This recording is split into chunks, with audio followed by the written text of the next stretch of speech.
જગદીશ વિશ્વકર્મા દ્વારા ગેનીબેન ઠાકોરના સાડીના પલ્લુ વિશે જે વિવાદિત નિવેદન આપવામાં આવ્યું હતું, હવે તેની જ્વાળા અટકવાનું નામ નથી લઈ રહી।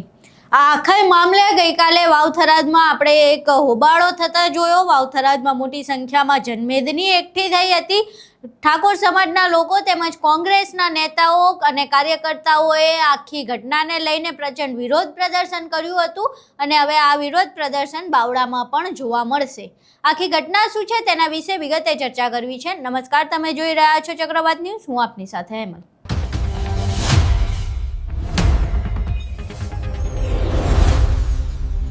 ભાજપના પ્રદેશ પ્રમુખે ગેનીબેન પર એક બફાટ માર્યો। તેમણે કહ્યું હતું કે ગેનીબેનના સાડીના પાલવમાં ગાંઠ બાંધેલી જે બેઠકો છે તે ભાજપે ઝૂંટવી લીધી છે। હવે આ બફાટ તેમને ખૂબ જ ભારે પડી રહ્યો છે, કારણ કે ગઈકાલથી જે વાવથરાદમાં આપણે દ્રશ્યો જોયા એ દ્રશ્યો ખૂબ જ ચોંકાવનારા હતા। છેલ્લા 2-3 દિવસથી આ આખી ઘટનાને લઈને વિરોધ થઈ રહ્યો છે। ઠાકોર સમાજમાં રોષની લાગણી છે, કોંગ્રેસમાં પણ રોષની લાગણી છે। તમામ લોકો જગદીશ વિશ્વકર્મા પાસે માફીની માંગ કરી રહ્યા છે। જગદીશ વિશ્વકર્મા કે ભાજપના કોઈ નેતા મોઢામાંથી મગ કાઢવા તૈયાર નથી। આ બાબતે કોઈ પણ પોતાનું નિવેદન નથી આપી રહ્યા।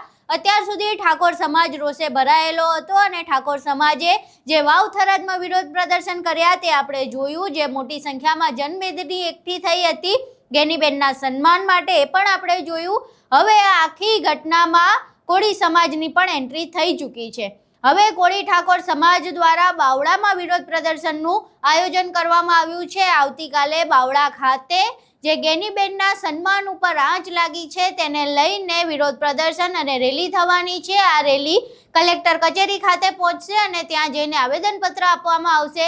હવે જે પ્રમાણે વાવથરાદમાં આપણે દ્રશ્યો જોયા, કદાચ એ જ દ્રશ્યો આવતીકાલે બાવળામાં પણ જોવા મળી શકે છે। આખી ઘટનાને લઈને બાવળામાં જે વિરોધ પ્રદર્શનનું આયોજન કરવામાં આવ્યું છે તેના આયોજક શૈલેષ મેર સાથે અમે વાત કરી હતી, જેમાં તેમણે એવું કહ્યું કે અમારા જે નેતાઓ છે એ નેતાઓ આ બાબતે ચૂપ છે, કારણ કે એ જંગલના સિંહો હતા અને હવે પાંજરે પુરાઈ ગયા છે જ્યારથી ભાજપમાં છે।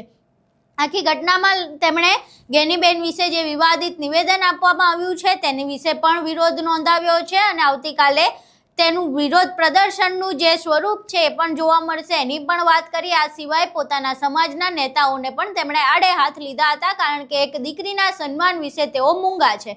અહીં સાંભળીએ કે શૈલેષ મેર આખી ઘટના વિશે શું કહી રહ્યા છે।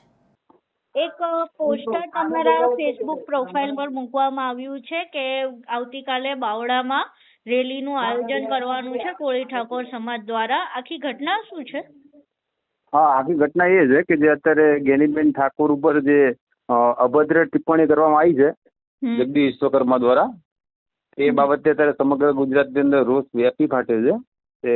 એના માટે અમારે આ રેલી સ્વરૂપે આવેદનપત્ર આપવાનો કાર્યક્રમ રાખ્યો છે। જી, આ આવેદનપત્ર આપવાનો કાર્યક્રમ અને આ રેલી ગઈકાલે વાવથરાદમાં પણ થઈ હતી, તો ફરી એકવાર બાવળામાં કરવાનું કારણ? હા બેન, આમાં એવું છે કે જે અમારો જે સમાજ છે સમસ્ત કોળી અને ઠાકોર સમાજ, તો ગુજરાતની અંદર સૌથી વધારે વસ્તુ જો સમાજ હોય ને તો કોળી ઠાકોર સમાજ છે, અને સૌથી વધારે જો અન્યાય થતો હોય ને તો અમારા સમાજ ઉપર વારંવાર અન્યાય થતો હોય છે। અને હવે વાત તો ત્યાં સુધી પહોંચી છે કે જે અમારા સમાજના સાંસદ ગેનીબેન ઠાકોર જે ગુજરાત સાંસદ હોય અને એમની ઉપર જો આવા ભાજપ દ્વારા જે અભદ્ર ટિપ્પણી કરવામાં આવી છે તો સમગ્ર ગુજરાતની અંદર દરેક તાલુકા, દરેક જિલ્લાની અંદર રોષ વ્યાપી ફાટ્યો છે। અને એના માટે અમે અમારા વિસ્તારની અંદર પણ અમે આ આવેદનપત્ર આપવાનું રાખ્યું છે અમે। જી, તમે જે પ્રમાણે વાત કરી, પરંતુ જગદીશ વિશ્વકર્મા માફી માંગે એવી માંગ ઘણા દિવસોથી ચાલી રહી છે। કોંગ્રેસ નેતાઓએ પણ માંગ કરી, ઠાકોર સમાજના જે લોકો છે, ઠાકોર સમાજના આગેવાનો છે તેઓ પણ માંગ કરી રહ્યા છે કે જગદીશ વિશ્વકર્મા માફી માંગે, પરંતુ જગદીશ વિશ્વકર્મા હોય કે ભાજપના કોઈ પણ નેતા હોય આ બાબતે હજુ કશું જ બોલવા સુદ્ધા તૈયાર નથી, તો પછી તમે આગળ શું કરશો? અમારી આગળની રણનીતિ એવી છે કે જો હજુ પણ આની અંદર કોઈ ધ્યાન આપવામાં નહીં આવે ભાજપ દ્વારા તો 2027 વધારે દૂર નથી। અને તેની અંદર અમે જે ગુજરાતની અંદર નિર્ણાયક ભૂમિકામાં જે અમારો સમાજ છે તો અમે ક્યાંક ને ક્યાંક આ ભાજપને મોટી સંખ્યામાં નુકસાન થાય તો ચોક્કસ અમે ના કહી શકીએ અમે।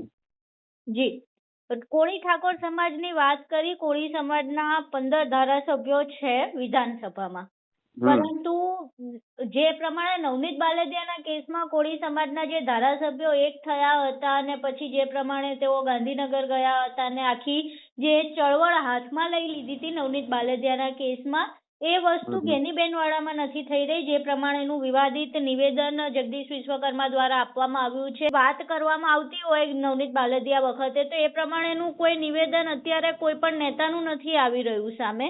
અલ્પેશ ઠાકોર પણ ઠાકોર સમાજની જ્યારે પણ કોઈ પણ કાર્યક્રમ હોય ત્યારે એવું કહેતા હોય કે સમાજ પહેલા છે, કોળી ઠાકોર ક્ષત્રિય સમાજ જે છે અમારા માટે પહેલા છે, પક્ષ પછી છે. પરંતુ અલ્પેશ ઠાકોરનું પણ હજુ સુધી કોઈ નિવેદન નથી આવ્યું. તો તમને તમારા સમાજના નેતાઓ પાસેથી કોઈ આશા અપેક્ષા ખરી?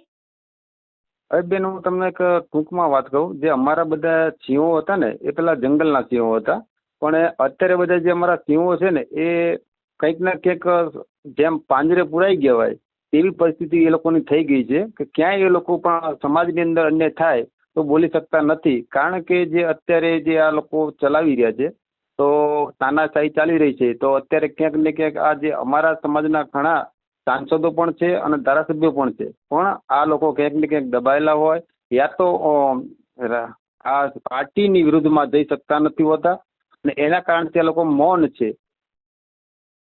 જી, આભાર શૈલેષભાઈ અમારા સાથે વાત કરવા બદલ અને અમારા સાથે જોડાવા બદલ. અહીં તમે શૈલેષ મેરને સાંભળ્યા. હવે ગેનીબેન ઠાકોર વિશે જે વિવાદિત નિવેદન આપવામાં આવ્યું છે, આ નિવેદનને લઈને ન તો જગદીશ વિશ્વકર્મા માફી માંગવા તૈયાર છે હજુ સુધી, ન તો જે ભાજપના નેતાઓ છે જે કોળી સમાજ માટે અને ઠાકોર સમાજ માટે એક મંચ ઉપર આવતા દેખાતા હતા. નવનીત બાલદિયા વાળા જે કિસ્સો હતો તેમાં ગાંધીનગર 15 ધારાસભ્યો પહોંચી ગયા હતા. જે ઠાકોર સમાજની એકતાની વાત કરવામાં આવે કે કોઈ પણ પ્રસંગ હોય કે કોઈ મોટું કાર્યક્રમ હોય તો તમામ નેતાઓ પક્ષ ભૂલીને એક મંચ પર જોવા મળતા હતા. પરંતુ હાલ ગેનીબેન બાબતે કોઈના મોઢામાંથી મગ પણ નથી નીકળતા, કોઈ કંઈ જ નિવેદન આપવા તૈયાર નથી. જે સ્ત્રી સન્માનની વાતો કરવામાં આવતી હતી, જે સ્ત્રી અસ્મિતાની વાતો કરવામાં આવતી હતી, એ નારી અસ્મિતા અને સ્ત્રી સન્માન બધું જાણે હવે સાઈડમાં મુકાઈ ગયું છે. એમ તમામ નેતાઓ ગેનીબેન વિશે કરવામાં આવેલા આ વિવાદિત ટિપ્પણી ઉપર મૌન છે અને આ મૌન ક્યાંક ને ક્યાંક હવે તેમને ભારે પડી શકે છે. જે પ્રમાણે શૈલેષ મેરે જણાવ્યું કે 2027માં આ તમામ નેતાઓને મૌનને જવાબ મળી શકે છે. હવે આખી ઘટનામાં જે નેતાઓ મૌન છે, શું તેમને પણ જગદીશ વિશ્વકર્માના આ બફાટની અસર થઈ શકે છે કે કેમ? આ તમામ ઘટનાઓ વિશે તમામ અહેવાલ જોયા બાદ, વિડીયો સાંભળ્યા બાદ તમારું શું માનવું છે? તમારા મંતવ્યો અમને કોમેન્ટ બોક્સમાં જરૂર જણાવજો. આ મામલો હજુ ક્યાં સુધી વધી શકે છે અને શું જગદીશ વિશ્વકર્મા માફી માંગશે કે કેમ? શું ઠાકોર અને કોળી સમાજના જે નેતાઓ છે ભાજપમાં છે તેઓ આ બાબતે કંઈ બોલશે કે કેમ? આ તમામ બાબતે તમારા મંતવ્યો અમને કોમેન્ટ બોક્સમાં જરૂર જણાવજો. વિડીયો પસંદ આવ્યો હોય તો વિડીયોને લાઇક કરજો, શેર કરજો અને અમારી ચેનલને સબસ્ક્રાઇબ કરવાનું ભૂલશો નહીં. નમસ્કાર.